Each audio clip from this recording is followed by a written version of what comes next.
Shalom, shalom, colegas de estudo. Bem-vindos a mais um estudo por aqui. Eu sou o Ben Zion, esse espaço é o nosso Beit Midrash. E essa é a playlist que continua a leitura do Sefer Bereshit. E nós estamos no capítulo 8.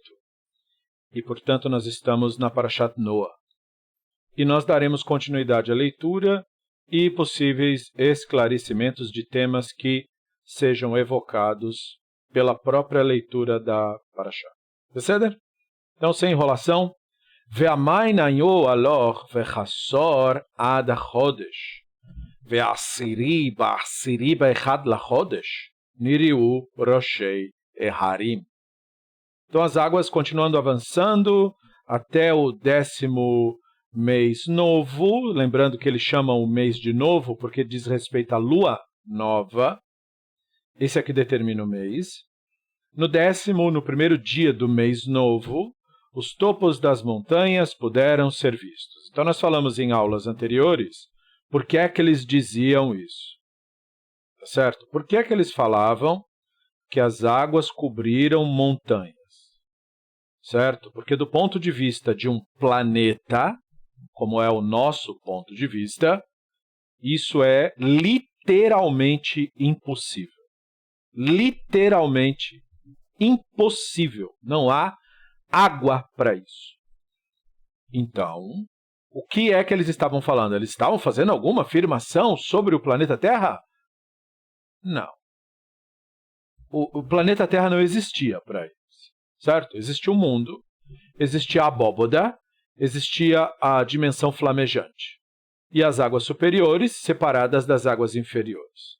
A inundação, como vimos no episódio passado, consiste da abertura de contato das águas superiores com as águas inferiores, o que faz com que a cúpula se encha d'água. Então, quando as águas da cúpula cobriram montanhas, o que eles estão imaginando é que essa cúpula ficou cheia d'água. Então, não um planeta, mas a cúpula. E não é água de chuva que inundou a cúpula, mas as águas superiores invadindo o espaço e se conectando com as águas inferiores, como nós vimos, esse próprio conceito, o conceito de Tiamat e Apsu se conectando, certo? Trazendo a morte de todos os seres. Então o livro está literalmente ilustrando isso. Ele não está falando de planeta Terra e não está falando nada sobre o mundo real. Ok? ויהי מקץ 40 יום, ויפתח נוח את חלון הטבע אשר עשה. No final de 40 dias, da cúpula está quase cheia d'água, aconteceu que Noah abriu a janela da arca, a janela que ele havia feito, que o Ivé mandou fazer a arca. וישלח את העורב, ויצא יצון, וישוב עד יבושת המים מעל הארץ. Ele enviou um corvo, e ele foi indo e foi voltando, até que as águas secaram da terra. Ou seja, que a cúpula foi sendo, depois o Elohim manda o vento e vai abaixando, forçando as águas inferiores a se distanciarem das superiores. Vaishlach et Yonah meito liriot haklaot hamayim me'al pnei adama. Então ele enviou uma pomba para fora para ver se as águas tinham recuado da face do solo fértil. Note o seguinte: quando o texto fala do corvo, fala de Eretz. Quando o texto fala da pomba, fala de Adamá. Os simbolismos aqui são importantes. Vaishlach et haorav yetzei yetzon veyashuv veyabosh hamayim me'al haaretz.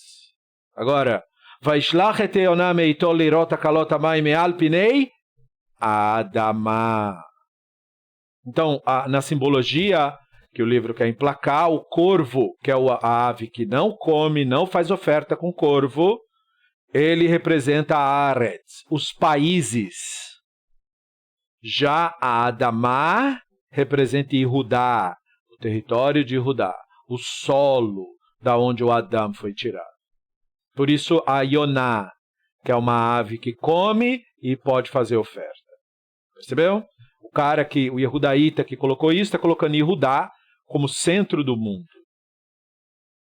Certo? Então, Velo matzah Yonah manua lechaf regla, ותשב אליו על הטבע, כי מים על פני כל הארץ, וישלח ידו, ויקחיה, ויבא אותה אליו על הטבע. Mas a pomba, procurando lugar lá em Yehudá, não achou. Então voltou para a arca, lá na Turquia. Percebeu? Porque a arca vai pousar lá na Turquia. Então ela está vagando toda a região do Levante, né? E ele estendeu a mão e trouxe ela para dentro da arca para a pombinha não morrer.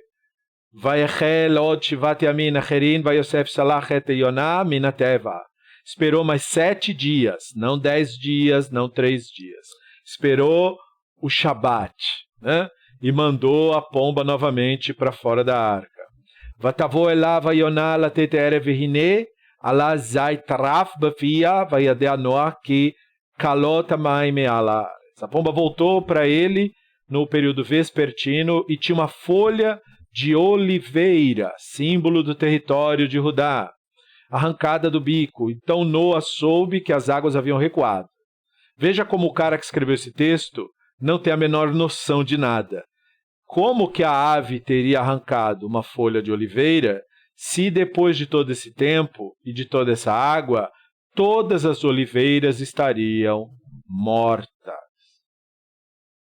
Todas as plantas, todas as árvores, tudo que tinha dentro da cúpula estaria morto. Não daria para trazer nenhuma folha de nada. Percebeu? As águas da inundação eram quentes, fervendo. Certo? Então não tem como ele ter trazido folha nenhuma. Isso mostra que o redator Yehudaíta, ele não tem noção disso. Ele não vê a planta como coisa viva. Ele disse, a inundação matou tudo que havia vida. Não inclui planta, porque planta não está viva na Bíblia hebraica. Certo? Planta é uma manifestação da Adamá, não um ser vivo, como hoje nós sabemos ser o caso. Vayechal od shivat yamin acherin vaishlach et Yonah velo yasfa shuv elav od. Então ele esperou mais 7 dias, outro Shabat. Ele só faz as coisas no Shabat. Enviou a pomba novamente, mas ela não voltou. Foi para Yehudá. Então o sacerdote agora interfere no texto. Vaychi bechat veshesh meod shana berishon bechat lachodesh charbu hamayim me'al haaretz vayasar Noach et mechse ateva vayar vehine charvu pnei ha'adama. Perceba que ele usou as duas linguagens. No ano 601, no início do mês, porque a função do sacerdote é inventar datas. Na narrativa original não tinha nenhuma. Então ele está inventando aqui. No início do mês, no primeiro dia, às 14h14, para ser preciso, as águas deixaram a terra firme. Noa removeu a cobertura da arca, né, a janela, e viu a face do solo fértil estava firme. Então ele olhou ao longe, viu a Adamá purificada depois desse grande mikve. O Bachodesh Hasheni Shivat Vesreim Yom Lachodesh Yavsha Haaretz. No segundo mês novo, no 27º dia após o mês novo, às 16h47, para ser preciso, a terra estava completamente seca. Né? Então, quer dizer, os continentes, os países estavam secos, disse o sacerdote. Então veja, a água sumiu magicamente. Percebeu? Porque levou todo aquele tempo para encher até o começo. Mas depois, rapidamente, escoou tudo, sabe-se lá para onde.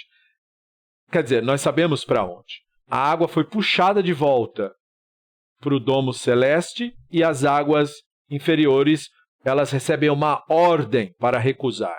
Como você vai ver nas canções do Terrilim. E ele ordena o mar e ele recua. Está aqui, certo?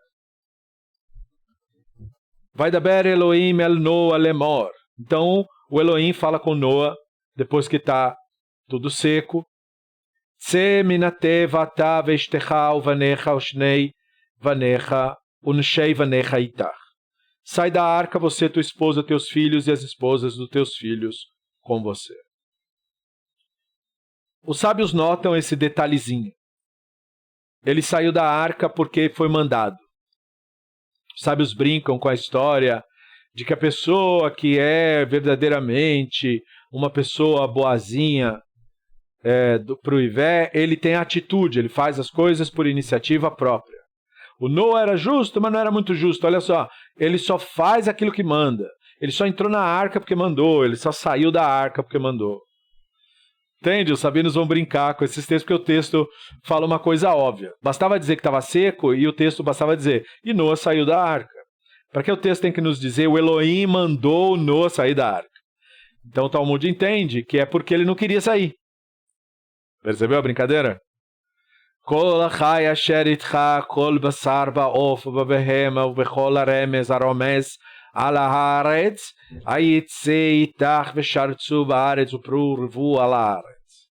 Então os seres vivos que estão com você, os alados, os animais do rebanho, os rastejantes, saiam com você para que eles se multipliquem na terra, para que possam frutificar e tornarem-se muitos sobre a terra. Perceba que o redator dos textos não está muito preocupado em como esses seres sobreviveram. Um ano fechado numa caixa, né? Seres selvagens, seres alados. Aqui, em nenhum momento, está se falando de todos os animais do mundo. Está se falando dos tipos que se fala no Bereshit. Animais selvagens, da região do Levante, animais domésticos, da região do Levante, aves, da região do Levante. O resto do mundo aqui não é considerado, porque não existe nenhum resto de mundo nessa ótica, nessa visão das coisas.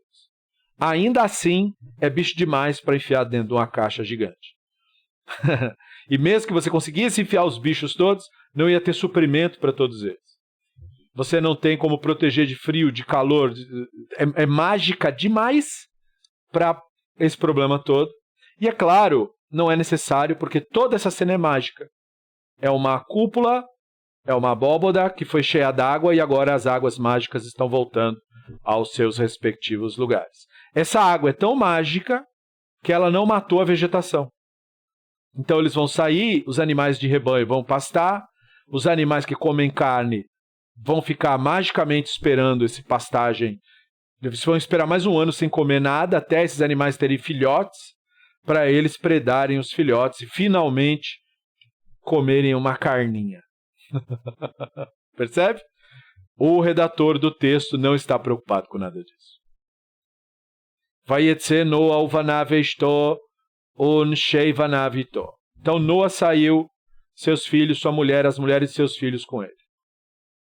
Então veja, o saiu foi acrescido do sacerdote, por quê? Porque ele inventou que o Ivé mandou ele sair.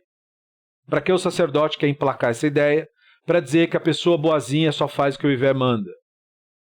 O que por acaso é o que eu também estou mandando, mas tudo bem.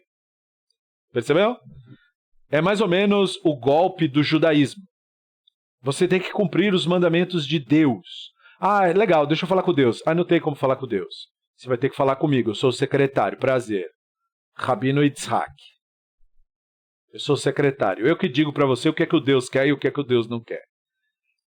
Bom seria poder falar com ele, né? Mas quem é você para falar com ele? Você é a escória do mundo. Eu que sei. Né? Então, o sacerdote está emplacando que o Noa faz o que o Ivé manda. Então ele tem que acrescentar, porque o texto do Yehudaíta não enfatizava isso. O texto Yehudaíta simplesmente diz que acabou a inundação, o Noa saiu da arca. Ele não recebeu uma ordem para sair da arca. Então o texto vem daqui, ele esperou 7 dias, a pomba não voltou mais, e aí ele decidiu por ele mesmo sair da arca. Essa era a narrativa original. O sacerdote editou para dizer, não, ele não saiu a menos que ele foi ordenado a sair. E aí ele foi lá e saiu porque foi ordenado a sair. Então o problema que os rabinos tentam resolver, entendendo Noa como, ele não tem a iniciativa, ele só faz o que manda, foi um problema criado pelos sacerdotes. וכל חיה, כל רמז וכל עוף וכל רומס הארץ למשפחותיכם יצאו מן הטבע. Todos os seres vivos, os seres rastejantes, aves, todos que rastejam da terra, segundo suas famílias, saíram da arca. Então, no texto original, na verdade, simplesmente foi dito que Noa, seus filhos, sua mulher, saiu da arca.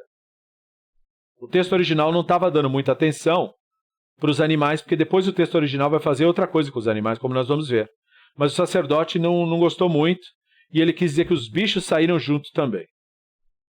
A narrativa Yehudaíta não enfatizou isso. Por que não? Por causa disso. Vaiven nor misbeach laivé.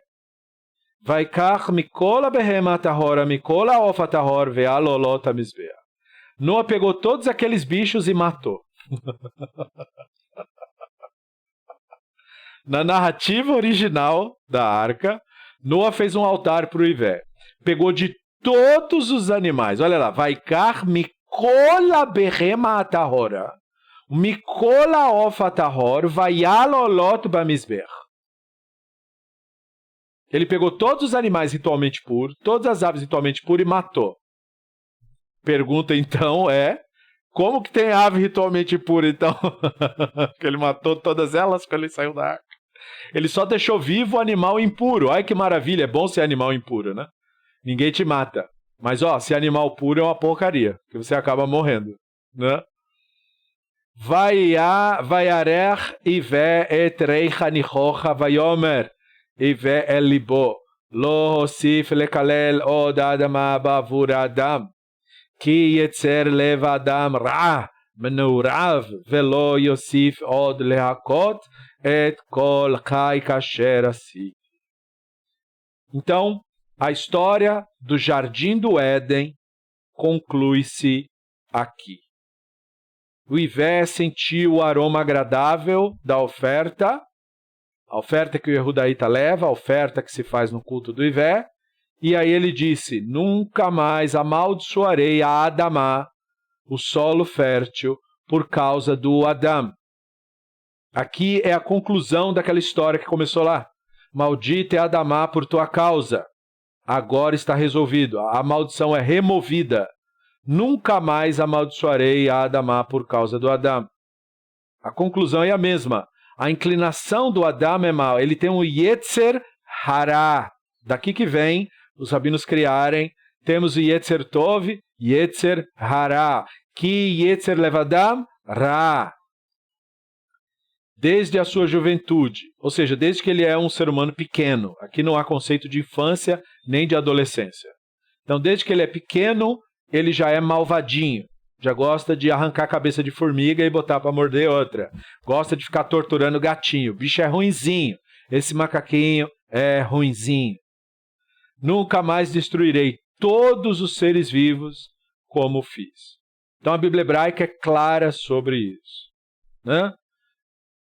O Hayot, os seres, foram totalmente destruídos.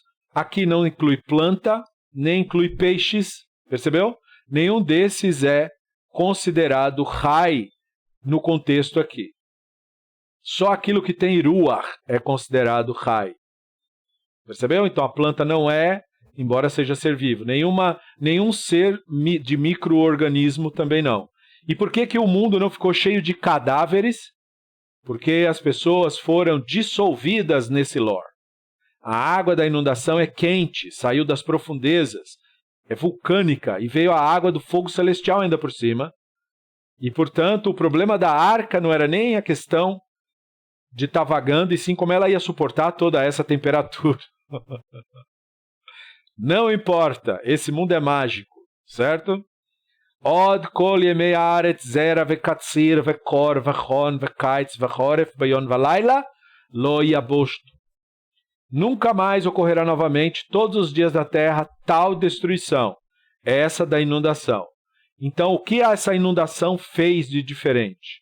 Semear, colher, frio e calor, inverno e verão, dia e noite, nunca mais cessarão. Então, a inundação fez parar as esferas. Por causa da inundação, as esferas que controlam o tempo de semear e de colher, o frio e o calor, o verão e o inverno, e o dia e a noite, as esferas pararam. E aí encheu d'água. Quando as águas baixaram, as esferas voltaram a girar, e aí voltou a ter o tempo de semeadura e colheita, frio e calor, verão e inverno, dia e noite. Percebeu? Por isso que o texto está dizendo, não vai mais parar. Agora o sacerdote faz a sua nova intervenção. Vaivarech Elohim et Noah ve'et banav vayomer lachen prur vumleu et haaretz. O Elohim abençoou Noah, seus filhos, dizendo, frutifiquem-se. Ou seja, ele é apresentado como divindade da fertilidade. O Ivé é a divindade da guerra, do fogo, do ciúme e agora da fertilidade. Umorachen vechikchen ihye al kol chayat haaretz ve'al kol of hashamayim ve'chol asher tirmosh ha'adama ubechol dagei hayam bayadchen nitnu. Temor de vocês e o pavor de vocês estarão sobre toda a vida selvagem da terra, os alados dos céus, tudo que rasteja sobre o solo fértil, sobre os peixes do mar estarão entregues em suas mãos. Quem colocou esse pavor na narrativa? O Ivé, porque ele matou todo mundo e ele gosta só desse bicho. Essa era a explicação deles, por que o animal tem medo de nós. Uma explicação, com certeza, que só poderia ter vindo de alguém que nunca encontrou um hipopótamo. Se você um dia tiver o azar de encontrar um hipopótamo, você vai conhecer um animal que não só não gosta de nós, como não tem medo nenhum de nós, e ele, se nos vê, ele fala, o que é que está olhando, o macaco pelado? Vem para cima, cai para dentro. Isso aqui é uma grande... Certo, só uma pessoa do Antigo Oriente Próximo poderia ter dito isso. Kol haremes asher ochai lachen chiel achla. Todos os seres que rastejam e vivem, para vocês serão como comida, assim como dei todas as plantas. Então aqui o sacerdote está inventando que o Noah recebeu autorização de comer as coisas, comer o remes.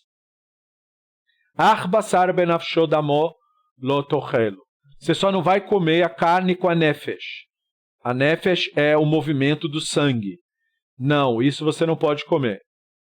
Ve'ach et dimchen lenafshoteichen edrosh meyad kol chaya edreshenu umeyad adan meyad ish achi edrosh et nefesh ha'adam.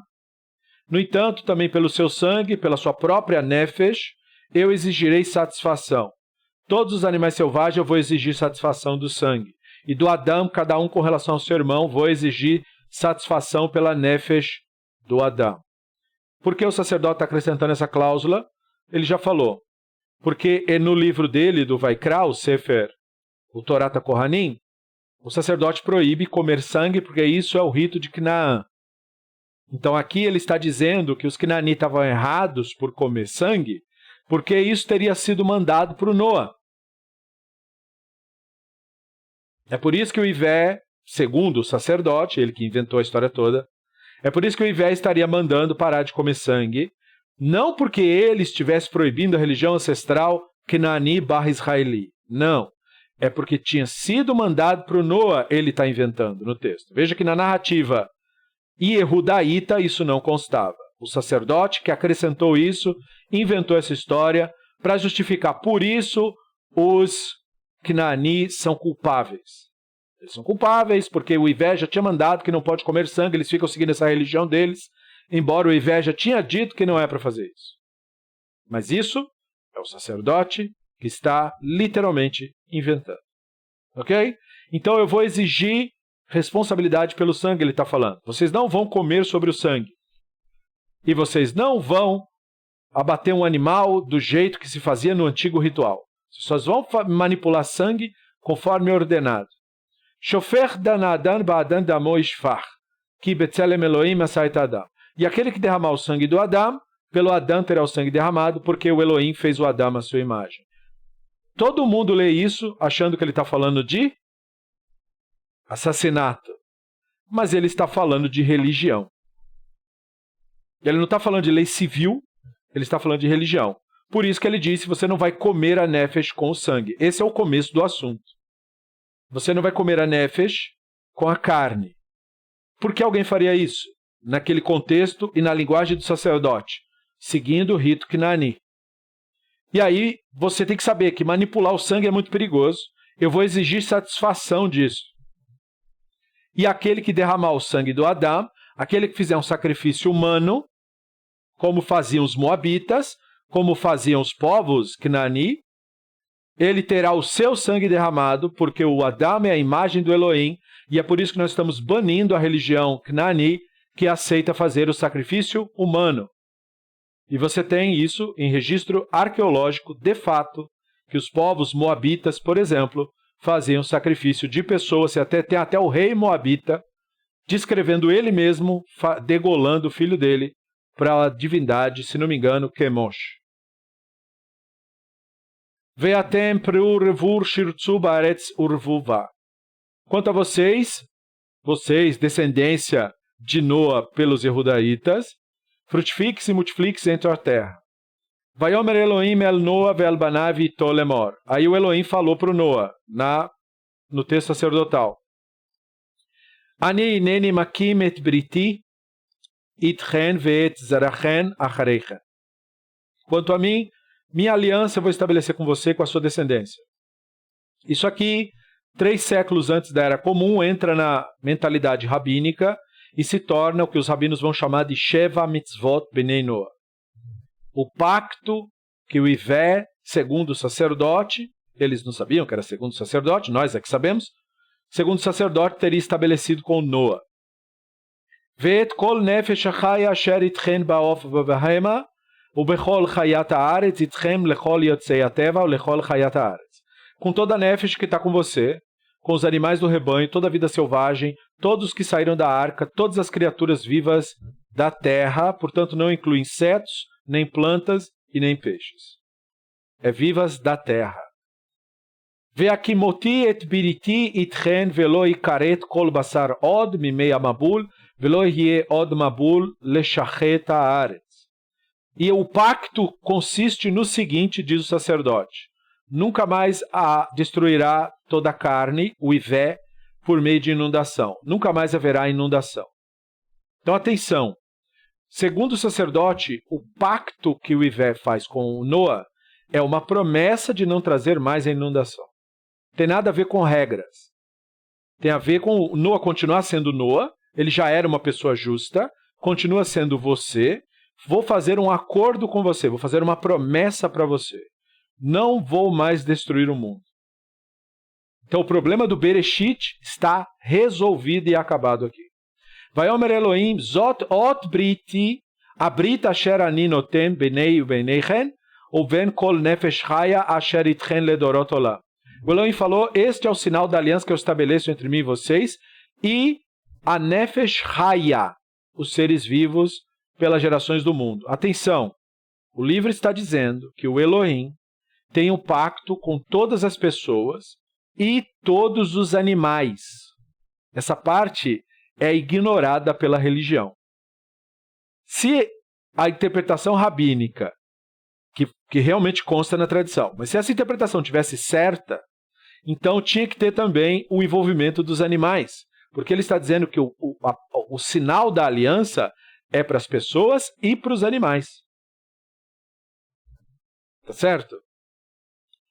Et kashti natati ba'anan, v'haita leot briti beni uven haaretz. O meu arco coloco na nuvem, para que sirva de sinal de aliança entre mim e a terra. Atenção, kashti, meu arco, diz respeito a arco de arco e flecha. Keshet. Não é arco de arco-íris, é arco de arco e flecha. Et kashti natati ba'anan. O meu arco, o que eu usei para matar meus inimigos, eu pendurei na nuvem. Ve'aita laot, e ele é um sinal. Briti beini uben haaretz. Então o Ivé falou, eu vou colocar o meu arco mágico na nuvem, e aí ele vai me lembrar do meu acordo, porque o Ivé tem memória curta. Ele precisa ser lembrado. Lembra que ele esqueceu Noa na arca.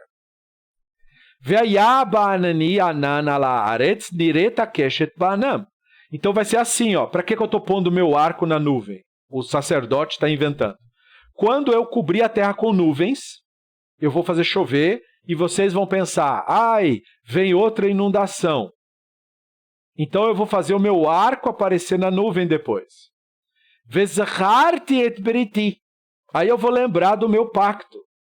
Asher beni ubeneichen, que está entre eu e vocês, uben kol nefesh chaya, e entre todos os seres vivos, não só com vocês. O pacto do Elohim é com as pessoas e com os bichos. Bechol basar, toda a carne. Velo yeh od main lamabul leshacheta kol basar. E o pacto é o seguinte, nunca mais haverá água de inundação para destruir toda a carne. Esse fenômeno das águas celestiais se juntarem com as águas da profundeza, nunca mais vai acontecer, promete o Ivé. E toda vez que ele coloca o arco dele, ele se lembra disso. Porque se ele esquecer, ele manda a água da inundação de novo. Mas ele está falando, eu não vou esquecer, porque toda vez que eu colocar nuvem, eu vou pendurar o meu arco na nuvem. Aí quando a nuvem dissipar, você vai ver o meu arco atrás dela. Ve'aita keshet ba'anam, ve'raitia liskor brit olam, ben Eloheinu, ben kol nefesh chaya, ve'chol basar asher ala haaretz. Quando o arco estiver na nuvem, eu vou ver o arco. E aí eu vou lembrar da aliança perpétua, eterna, entre o Elohim e a Nefesh viva, entre o Elohim e animais, e toda a carne que está sobre a terra. Vayomer Elohim el Noah, Zot ot brit asher kamoti beini uben kol basar asher ala haaretz. O Elohim falou, este é o sinal da aliança que eu estabeleci entre mim e toda a carne que está na terra.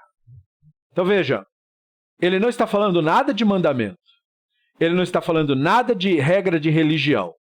Ele só está falando, na narrativa do sacerdote, que o pacto é, não vou mais provocar uma bula, prometo.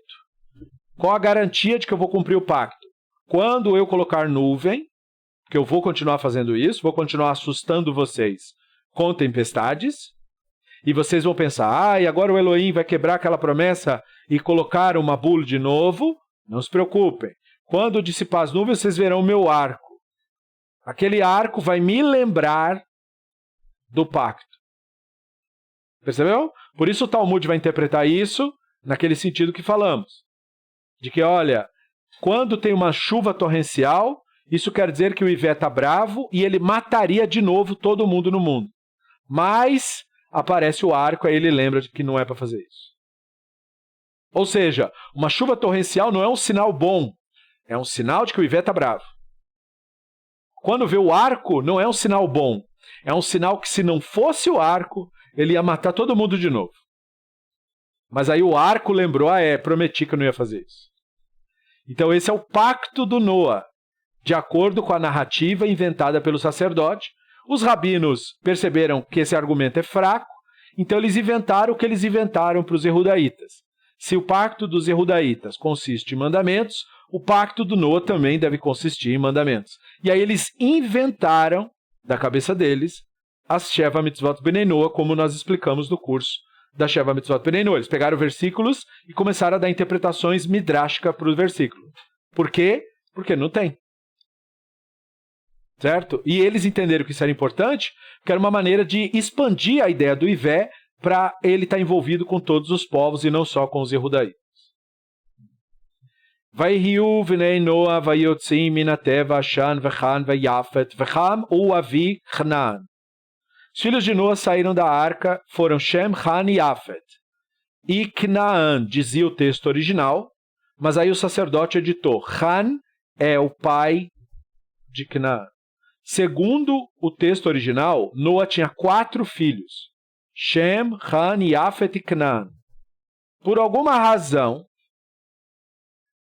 o sacerdote não quis que Cnaã continuasse filho do Noah. Então ele colocou como neto. Ham é o pai de Cnaã. Nós não temos certeza de por que ele editou, mas sabe-se hoje que ele editou. Aí vem o texto sacerdotal. Foram esses 3 foram os filhos de Noah, a partir deles foram dispersos todos os povos da terra. Atenção para a terminologia. Chol haaretz. Toda a terra não é planeta Terra. Toda a terra é toda a região da bacia do Mediterrâneo. O que o sacerdote está falando é que Shem, Han e Yafet deram origem a todos os povos do Mediterrâneo. Ele não conhece Américas, nem ilhas distantes, nem o globo terrestre. Ele só conhece aquela região. ele está dizendo que os 3 filhos do Noa foram os pais de todos os povos conhecidos daquela região.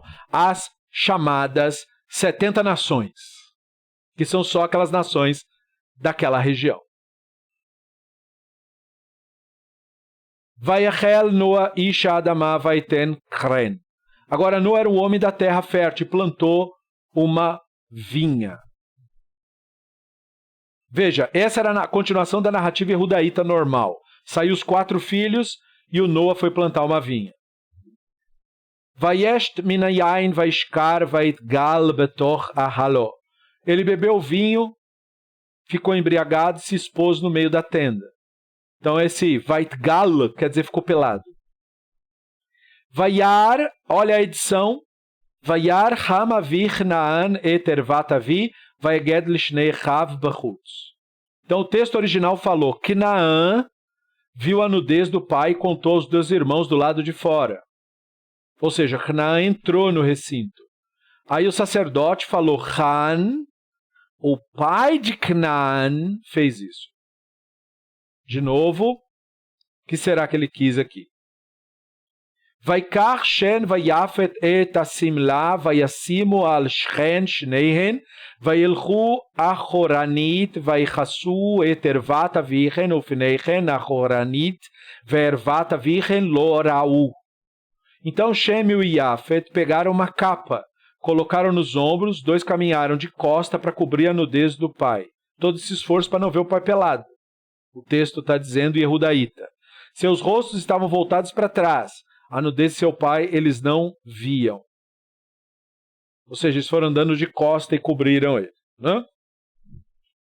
Vaiketz Noa meino vayeda et asher asalo bano katan. Agora, quando Noa acordou do vinho, ficou conhecido para ele o que o seu filho mais novo havia feito com ele. Então, peraí. Na narrativa Yehudaíta, o filho mais novo é o Canaã. Mas o sacerdote editou o texto, fazendo parecer que o Ham é o pai de Canaã. Então, o filho mais novo é o Ham. É uma confusão, percebeu? Porque aqui ele falou o filho Akatan. Vayomer arur Canaã eved avadim hiu lechav. E ele disse, maldito seja Canaã, servo do servo, seja ele para teus irmãos. Agora eu espero que você tenha entendido por que o texto é confuso. Por que ele fala maldito seja Canaã, se supostamente quem fez o erro foi o Han? É que no texto original, quem tinha feito alguma coisa era o Canaã mesmo. Quem meteu o Han na história foi o sacerdote. Certo? Então ele falou, de acordo com o texto normal, maldito seja Canaã. O Yehudaíta era inimigo dos Canaani, né? Vayomer Baruch Yiveh Elohei Shem Vayhi Canaã Eved Lamo. Ele falou, bendito seja Yiveh Elohim de Shem, mas Canaã seja seu servo. O Yehudaíta está justificando por que ele escravizava o Canaani. Ele escraviza o Canaani porque o Canaani é descendente do irmão menor que tinha feito o que não devia para o profeta Noa. E ele recebeu ordem de que fosse senhor dele. Ele será servo dos servos dos irmãos. Quem? O Canaani. O Yehudaíta está justificando a dominação sobre o Canaani. Bendito seja Yiveh Elohim de Shem, Canaani seja servo dele. Vayafet Elohim leyafet, vayishkon ba'echolei Shem, vayhi Canaã eved lamo. Que o Elohim estenda Yafet, deixe habitar nas tendas de Shem. Eles são amigos, mas Canaã é seu servo. Quem é o Yafet? A Grécia. Ali do lado. Mas Canaã é inimigo.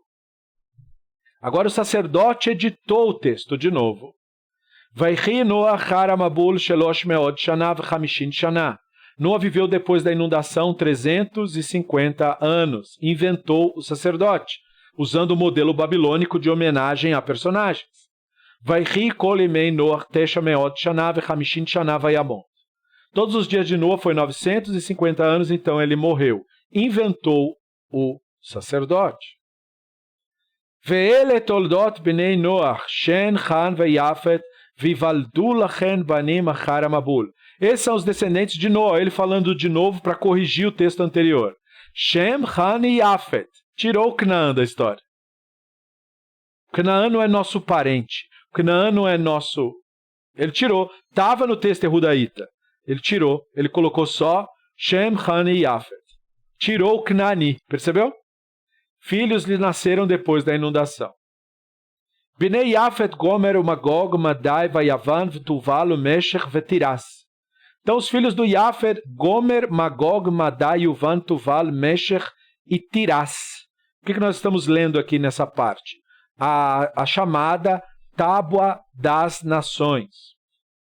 Então é muito importante você olhar para isso com os olhos deles, com os olhos... O que é isso daqui exatamente? A geografia da cabeça do sacerdote. Nós não temos nenhum texto da Bíblia hebraica como esse, certo? Ele está dizendo que os povos do leste é o povo de Elam. Elam é o Irã.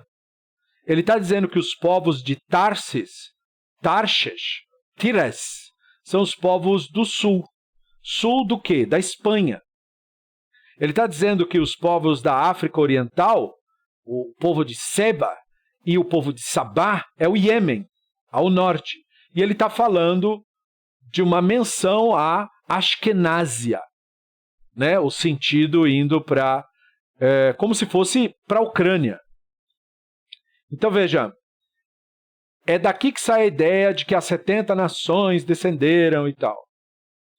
Então, excluindo a narrativa curta sobre o Nimrod, do capítulo 8 ao 12, que é uma adição posterior ao texto, né?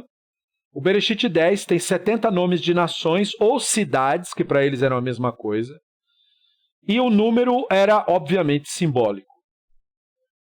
A ideia é dizer que os descendentes do Yaakov eram 70, os filhos da divindade Canaani, de acordo com os textos encontrados em tabuinhas Canaani, a divindade El, que era cultuada também pelos israelitas, era 70. Então você tem mesmo em publicação de textos ugaríticos que a divindade El, com a sua esposa Atirat, tiveram 70 filhos. Certo? E esses 70 filhos são todas as nações do mundo. Esse é o motivo, caso você não saiba, que em Sukkot se oferece 70 bois em Sukkot.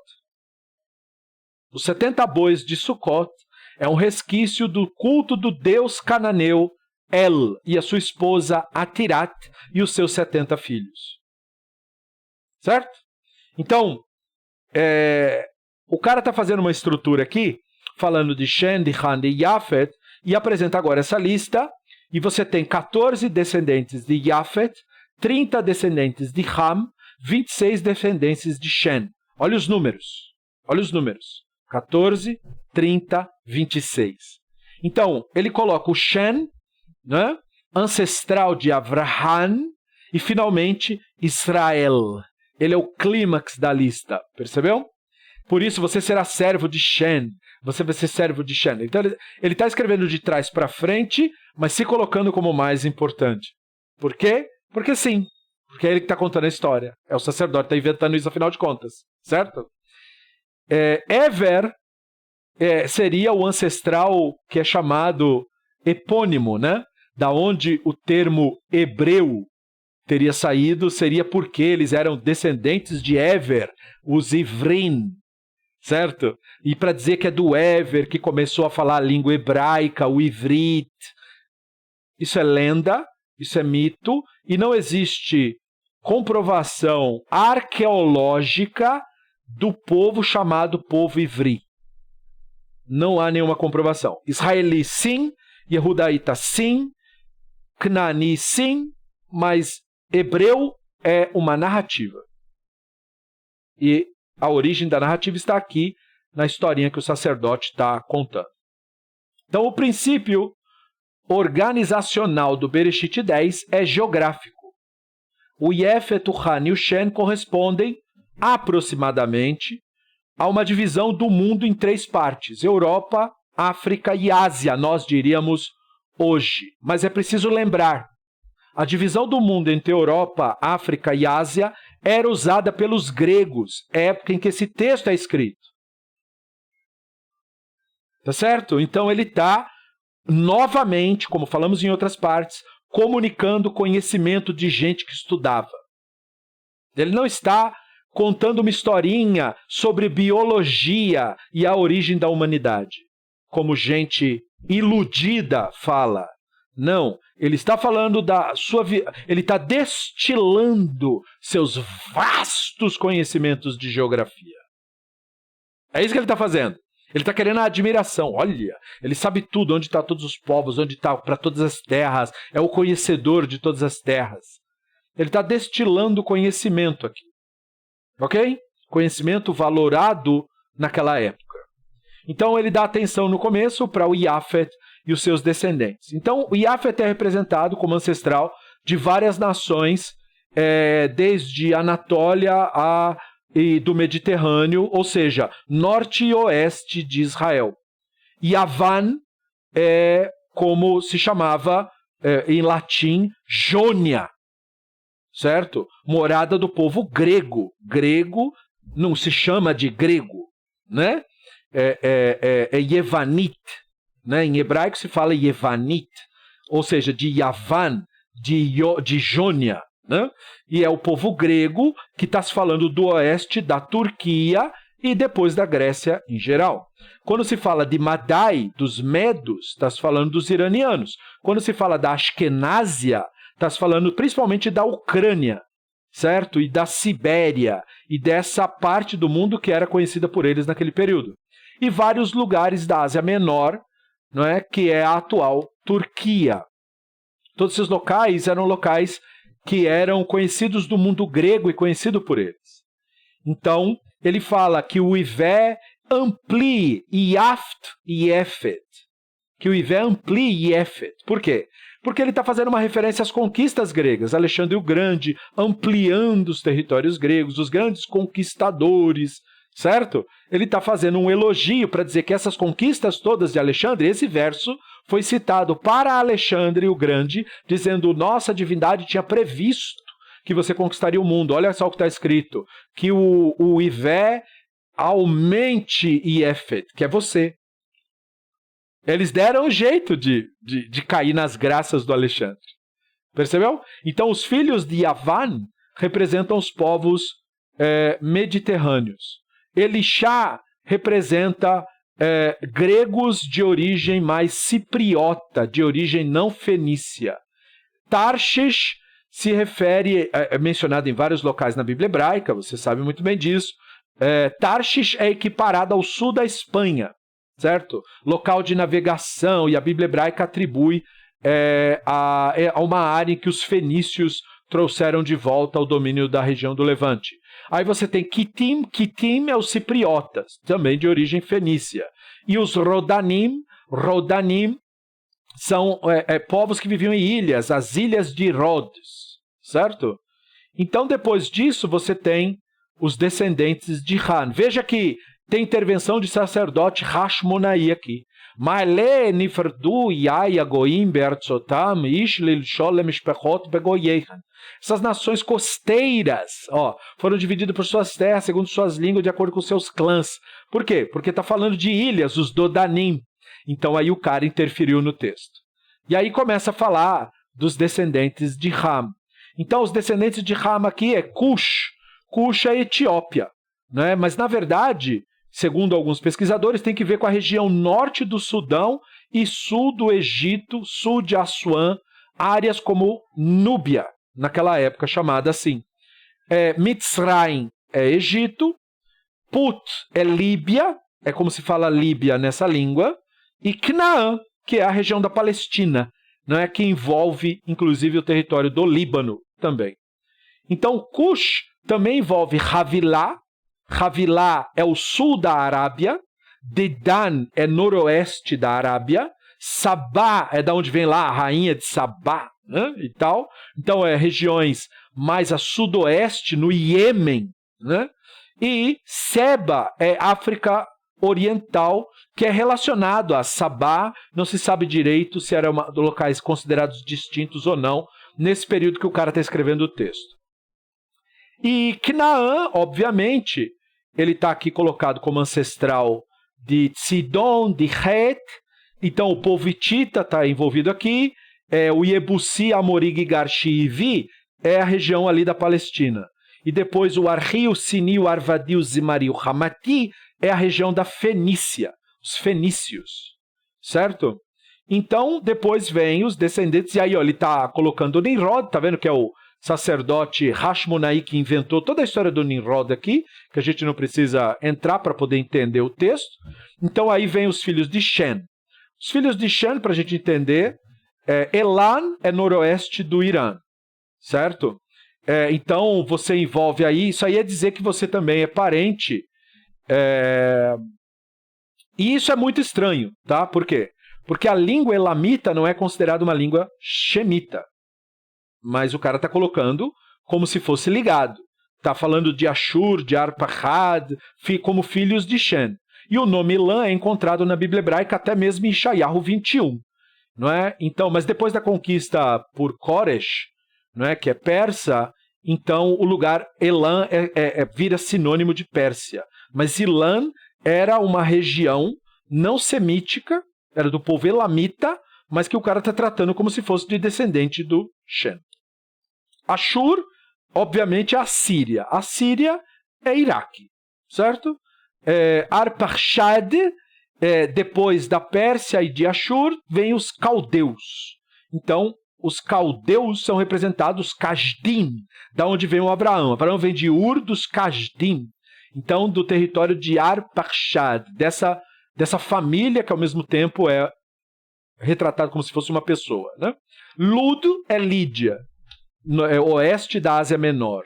E Aram é Síria, né? Que inclusive é da onde vem a palavra arami, né? Arameu, aramaico, a língua aramaica vem de Aram, que é, portanto, Síria. Então, Ever é neto de Arpachshad, e ele é destacado no livro, certo? Ever é da onde vem Ivri, né? E você não tem, como eu falei, uma evidência arqueológica de ter existido um povo chamado povo Ivri. Você tem isso mencionado na historinha que ele quer contar, mas não no mundo real. No mundo real você não tem nada sobre nenhum povo Ivri. E curioso, isso nunca mais é mencionado na Bíblia hebraica. Depois que é mencionado aqui nas historinhas, o resto da Bíblia hebraica toda não sabe de hebreu nenhum. Sabe de israeli e sabe de erudaíta. Certo? Então, essa aqui fica como se fosse uma parte mais mitológica ainda. Não é? Mas veja, isso aqui é geografia. Como eu falei, isso daqui não é a historinha da origem da humanidade, como gente doida fala. Isso daqui é geografia antiga. Certo? Então, o texto, obviamente, está deixando de fora um monte de nações do mundo real, certo? Mas as implicações aqui são estas. Isso aqui é para ser tábua das nações, para colocar uma relação de dominação entre os povos, uma maneira de mostrar respeito aos outros povos, dizer, nós reconhecemos o seu domínio, porque, olha, temos uma tradição de que vocês são os descendentes de tal, e nós somos, no fundo, irmãos, já que os nossos ancestrais eram... o sacerdote está apenas contando histórias, querendo se conectar, inclusive com as suas nações dominadoras. Você vê que ele está fazendo uma conexão muito positiva entre ele e os persas, certo? Se colocando no mesmo clã, no mesmo clado, na mesma família. E é óbvio que ele ia fazer isso, ele não ia dizer, esses persas imundos são esses estrangeiros que dominam sobre nós. Ele não ia fazer isso. Ele botou o persa junto conosco. Os persas estamos junto aí. A gente no fundo, lá no fundo, a gente é a mesma família. Percebeu? A gente não é família dessa escória que Nani aí. A gente não é família deles. Mas a gente é família dos persas, ô querido persa. Certo? Então, esses são os agrupamentos dos clãs dos filhos de Noa. Percebeu? A história do Noa não é a história de uma família de um homem chamado Noa. A história do Noa é uma história que conecta uma mitologia respeitada por toda a antiguidade, especialmente naquela região, junto com conhecimentos geográficos desse sacerdote, para eles se justificarem como nação no mundo.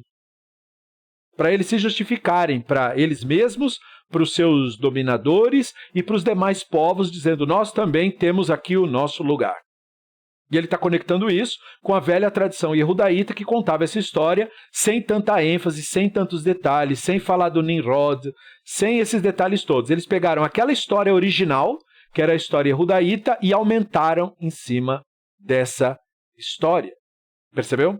Então a ideia da Tábua das Nações é focar nesse ponto de conectar o senso de nação entre todos esses grupos populacionais que existiam na antiguidade. Certo? Aí começa a história judaíta da torre. Vayhi kol haaretz safá achat udevarim achadim. Toda a terra tinha uma só língua e um conjunto de palavras. Espero eu agora, que você saiba ler esse texto. Que você nunca mais na sua vida leia isso como se tivesse escrito. O planeta Terra falava um só idioma. Espero que não. Espero que você não cometa o erro de gente estúpida da nossa religião, que diz, olha, antigamente todos os povos falavam hebraico. E todas as línguas vêm do hebraico. Tem gente estúpida que deveria estar internada e amarrada com camisa de força que fala isso. Por quê? Porque é um burraldo que não sabe ler. Veja, é um yehudaíta que está falando. Então, o que ele quer dizer com kol haaretz? Ele quer dizer os povos daquela região. Que dominação ele conhecia? A dominação babilônica. Então, ele está dizendo, ele está retratando a dominação babilônica. Todo mundo fala a mesma língua. Vayhi banassá mikeden vaitzu mikava aret shinar vayeshvu shan. Foi quando migraram para o leste, encontraram vale na terra de Shinar e se estabeleceram lá. O que é esse vale? O vale do escoamento da inundação. Os cadáveres derretidos das pessoas que morreram na inundação foi parar em Shinar, na Babilônia, a terra do vale. Entendeu porque ela chama Shinar? Porque para lá escoaram os cadáveres derretidos, por isso a terra é fértil, segundo o que o cara está imaginando. E é assim que a tradição veio para nós. Vayomru ish alereu abá nilbena lebanim nisreifa lisreifa vatri lachen albena laaven vechamera yalachen lachomer. Eles disseram cada homem ao seu vizinho lá na Babilônia: venham agora, assemos tijolos, queimemo-los, aí vamos fazer pedra, e com a pedra construção, e betume bruto, e uma argamassa vermelha. Atenção, né? Vayomru ava nivna lanu ir, migdal rosho bashamayim, venase lanu shen, pen nafotz kol pinei chol haaretz. Eles disseram, venham agora, vamos construir uma cidade e uma torre. E o cume dessa cidade, dessa torre, vai chegar até o Shamayim, até o topo do domo. E aí a gente vai fazer um nome para nós, para que a gente não seja espalhado pela terra. Então veja, é a história, obviamente, da torre, mas aí você começa a pensar, peraí, a torre é babilônica, começa a história em Shinar, fala-se uma língua toda, porque a Babilônia domina tudo. Certo? A torre é, obviamente, uma alusão ao zigurat.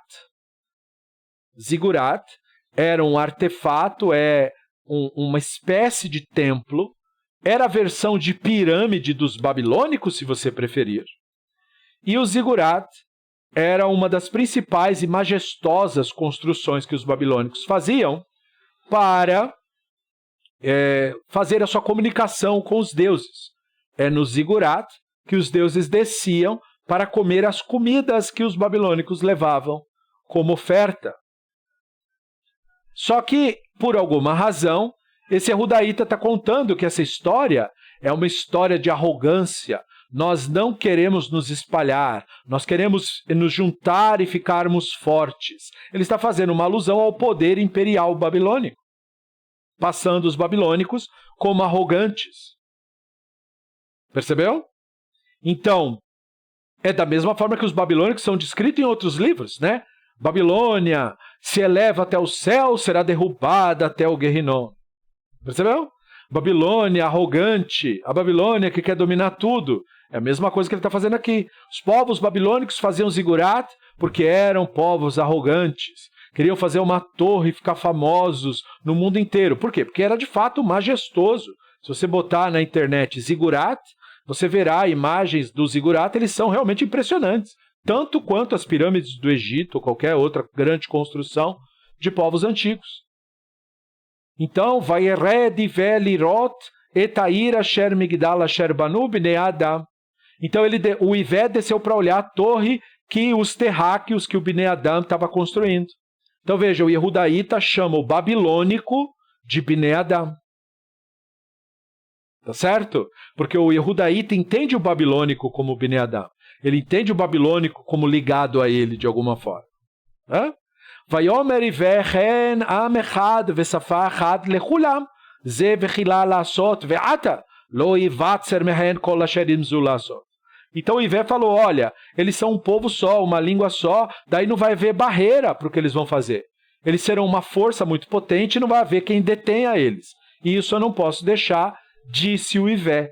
Yavar venirdav nevlasham shefatam asher lo ishmeu ish safat raeu. Vamos descer lá, confundir a língua e ninguém entende o que o outro fala. Você pode se perguntar daí, e daí?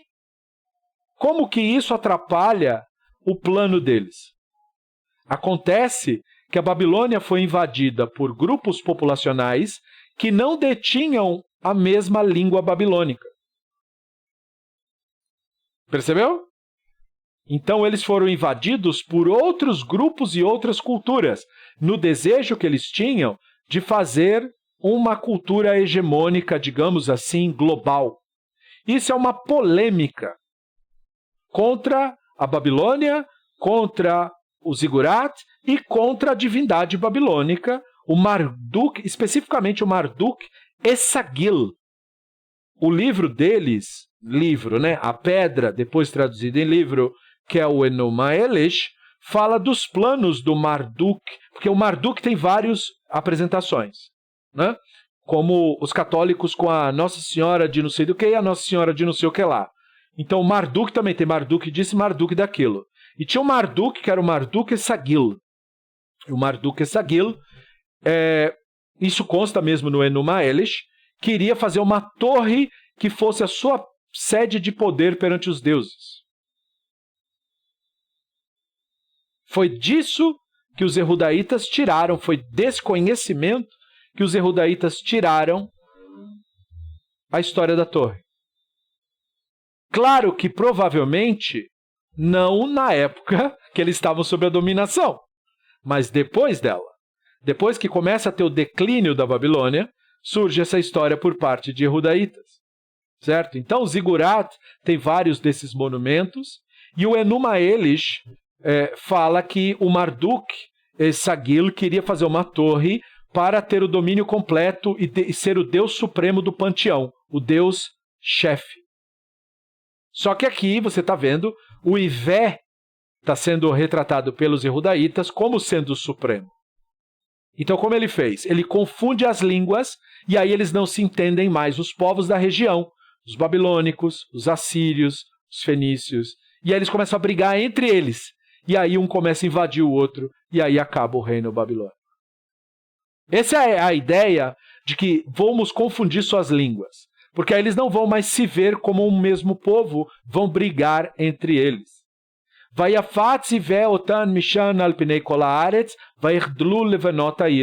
E ele espalhou por toda a terra, e eles pararam de fazer a cidade. Por quê? Porque os monumentos babilônicos, apesar de tudo, eles nunca chegaram a ser finalizados. Eles foram feitos, mas sempre tinha como aumentar. Só que aí tinha guerra, invasão, e aí a construção parava. Ve'al ken kara chama Bavel. E aí o Yehudaíta dizia, por isso que o nome do lugar é Bavel. Não é por isso, claro. A maneira babilônica tem outros cognatos linguísticos. Mas na visão do hebraico, Babel quer dizer balbuciar. Babel, Babel, Babel. A língua hebraica tem algumas palavras que partem de onomatopeias. Por exemplo, o hebraico moderno tem a palavra garrafa. Como se diz garrafa em hebraico moderno, se isso não tem na Bíblia, não é uma palavra antiga. Garrafa em hebraico é bakbuk. Porque você derrama, você pega uma garrafinha, põe um copo, bakbuk, bakbuk, bakbuk, bakbuk, bakbuk. Percebeu? Então, Babel chama Bavel, porque... Percebeu? Porque o aramaico soa desse jeito. Soa meio... Valken Karashama Bavel. Kishan Belel Ivé Shafat Kol Haaretz. Porque ali o Ivé confundiu a linguagem dos povos. O Mishan Yefitzan Ivé et Kol Pnei Haaretz. E dali os povos se espalharam. Olha que coisa curiosa. O Yehudaíta dizia que todos os povos vieram da Babilônia. Não é curioso? Todos os povos são babilônicos no fundo. Todos os povos são iraquianos no fundo. Curioso, né? Porque realmente ali é o berço da civilização antiga, né? Então é muito interessante isso. Mas ele está seguindo o lore babilônico, obviamente. E daí o sacerdote faz a intervenção. Ele é Toldot Shen ben Meat Shana e Tatotal Ve'arpachad Shenatan Yacharamabul. Essa é a descendência do Shen. O Shen tinha 100 anos, gerou Arpachad. Entendeu? Então, quando você lê isso, volta lá para a Tábua das Nações. Certo? Quando você lê Shem gerou Arpachad, não é verdade que a pessoa chamada Shem gerou uma pessoa chamada Arpachad. O que ele está dizendo é que o território shemítico é o território que deu à luz a essas populações. Então, Arpachad é Pérsia, Assíria, um pouco na Babilônia ao sul, Ashur, Elam, Lud, Aran. Percebeu? Ele é o neto, e o Ever é o neto de Arpachad. Então nós somos povos derivados da região da Babilônia, da Pérsia, da Síria e do Iraque. Todos esses povos aí deveriam se considerar, de acordo com o que o sacerdote está falando, como nações irmãs. Percebeu? O Arpachad gerou Shelach. O Arpachad viveu X, depois gerou Shelach. E aí o Shelach gerou Ever. E aí o Ever é o pai, entendeu? O Ever gerou o Peleg. E depois do Peleg veio o Reu. Depois do Reu veio o Sarug. Depois do Sarug veio o Nahor. Depois do Nahor veio Terach. Depois do Terach veio Avram. O sacerdote inventou tudo isso. Ele não tem nenhum documento disso, isso aqui não é antiga tradição, isso aqui não existia na narrativa judaíta, nem na narrativa israelita. Ele literalmente inventou isso. Isso é o material autoral do sacerdote, quando ele cria artificialmente, geograficamente, a conexão entre a população jehudaíta e as populações locais. Percebeu a importância de ler com atenção a narrativa? Para você entender que ali não se está falando de o fulano que gerou fulano, não se está falando disso. Se está delineando qual o lugar no mundo de cada um de nós. E o sacerdote aqui, inventando sua nova religião, sua nova população, está se situando, dizendo: nós conhecemos a origem dos povos que é lá na Babilônia, nós sabemos muito bem do que aconteceu ali, nós sabemos muito bem, e nessa fase a Babilônia já caiu, já acabou tudo, agora quem manda são os persas, então eles estão tendo a vontade para poder, delinear: esses povos são assim, esses povos são assados, aqueles povos ali têm o direito de ficar ali, e nós temos o direito de ficar aqui. E tudo isso o sacerdote está inventando da cabeça dele, literalmente, como uma pessoa letrada, como uma pessoa que tem conhecimento, mas não obstante, ele está inventando tudo. Percebe? Então, eu espero que eu tenha acrescentado a você uma ou outra informação a respeito disso tudo. Muito obrigado por nos acompanhar. Obrigado a nossos Havrutot por nos apoiar. E nos vemos no próximo vídeo por aqui. Letraot. Bye, bye.